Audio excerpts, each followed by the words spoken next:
പിന്നെ ഞാൻ നിങ്ങളോട് ഇതിന് പറയേണ്ട ആവശ്യമില്ല. നിങ്ങൾ ഇപ്പം ഇങ്ങനെ സെമിനാർ നടത്തിയാൽ പോരാ. ഞാൻ ഇതിനേക്കാളും എനിക്ക് സന്തോഷമായിട്ട് തോന്നിയത് ഈ കൊടുങ്ങല്ലൂരടുത്ത് ഞാൻ ഈയിടെ ഒരു ബാങ്ക് ഉദ്ഘാടനത്തിന് പോയിരുന്നു. യെസ്, അദ്ദേഹം ഉണ്ടായിരുന്നു. അദ്ദേഹമാണ് ഉദ്ഘാടനം ചെയ്തത്. അപ്പൊ ചെറിയ ഈ സ്റ്റേജിന്റെ പകുതിയുള്ള ബാങ്കിന്റെ വലിപ്പം. പക്ഷെ ഞാൻ വിചാരിക്കുന്ന അതാണ് ഇതിനേക്കാളും പ്രധാനം. അവിടെ ബാങ്ക് തുടങ്ങിയവര് അവരല്ലേ ഇപ്പൊ നടക്കണല്ലോ, എനിക്ക് നന്നായി. അപ്പൊ അത്തരത്തിൽ നമുക്കത് ചെയ്യണം. സെമിനാറുകൾ നടന്നുകൊണ്ട് കാര്യമില്ല. സെമിനാറും നടക്കണം, ബാങ്ക് നടക്കണം. അപ്പൊ അത് അവിടെ ബാങ്ക് നടക്കണം. നടക്കണ്ട ബാങ്ക്. Very good. അപ്പൊ അത് ഞാൻ അവരെ കൺഗ്രാജുലേറ്റ് ചെയ്യാണ്. എല്ലാവരും ഒരു ക്ലാപ്പ് അവർക്ക് കൊടുക്കണം. കാരണം അവര് സെമിനാറിന് പകരം ബാങ്കാണ് നടത്തിയത്.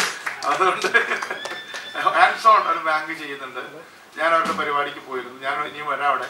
അപ്പൊ അതുകൊണ്ട് അങ്ങനെ കുറെ ഒരു 10-100 ചെറിയ ഒരു പെട്ടിക്കട പോലെ ആയാലും വേണ്ടില്ല, നമുക്കൊന്ന് തുടങ്ങിയാൽ ആളുകൾക്ക് ഇതിനോട് പരിചയം ഒരു സെൻസറ്റൈസ് ചെയ്യാൻ പറ്റും.